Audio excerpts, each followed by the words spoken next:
Hello, and welcome back to Lessons Learned from Lord of the Rings, where we use a practice of Lectio Divina to derive meaning from the text of the Lord of the Rings, starting with the Fellowship.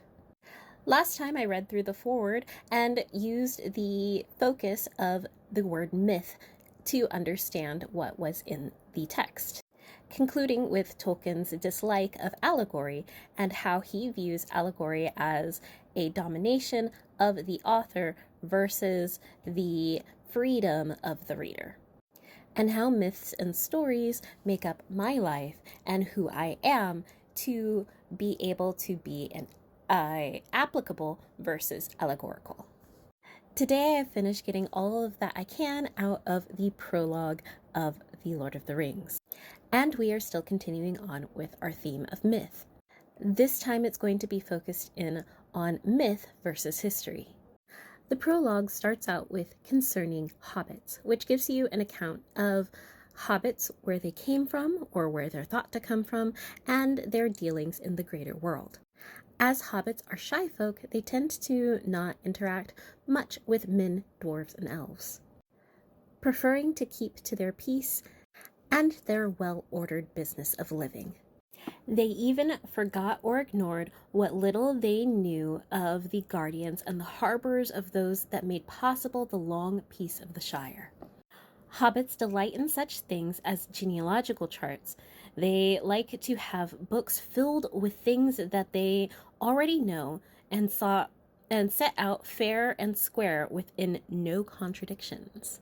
What stuck out to me in this section is how hobbits view their life and their peace. They came to think that peace and plenty was the rule of Middle-earth and the right of all sensible folk. So while they adore history, they shy away from anything that might shatter or shake the peace around them.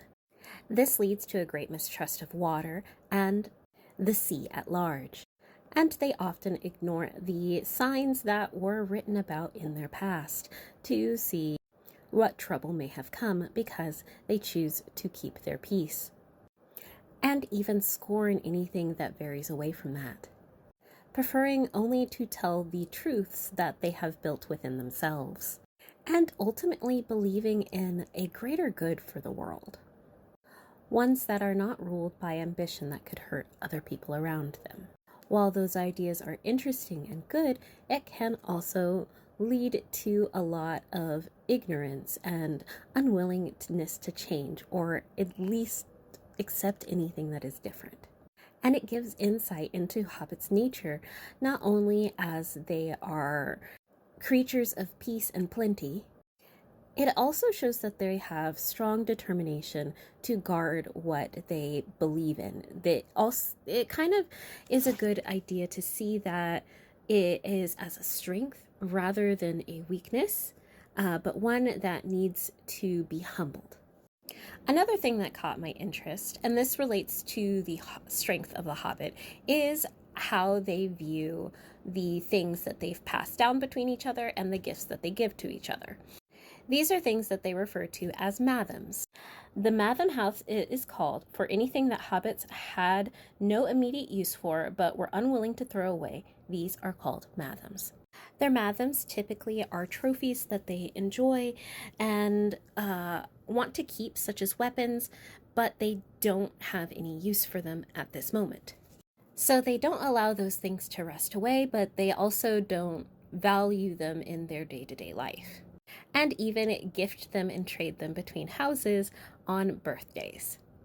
Honestly, that speaks of the quiet strength that the hobbits have is in their peace and their willingness to protect that peace and have things that are of the past that are prized and bring them joy that could help them defend things in the future, especially as we look at Samwise, Frodo, Merry, and Pippin draw their strength from things that are good and that is the well-ordered business of peace and living. So my takeaway from this section is, what am I doing to protect my peace and my well-ordered business of living so that way I can have the strength to protect and fight for it in the future? Are there signs from the past that I am ignoring, or signs around me that I am ignoring, that could threaten the peace that I have built? Am I honoring those who have made that peace for me instead of forgetting all of the work that they've done? And finally, how much am I letting the outside world influence my peace? Do I need to be more stubborn and cut out part of the outside world so that I can maintain that peace and focus for myself without being ignorant of the things that are happening? Next time, we will finally be getting into the book proper, and I already have a couple of words that I'm thinking about focusing in on the next chapter, as I have already read ahead a little bit. I'm thinking that the word is going to be connection, as there are many different plot points and stories that are told just in the first chapter that are related but are never really make a full appearance again in the rest of the book. Thanks for joining me, and I will see you next time.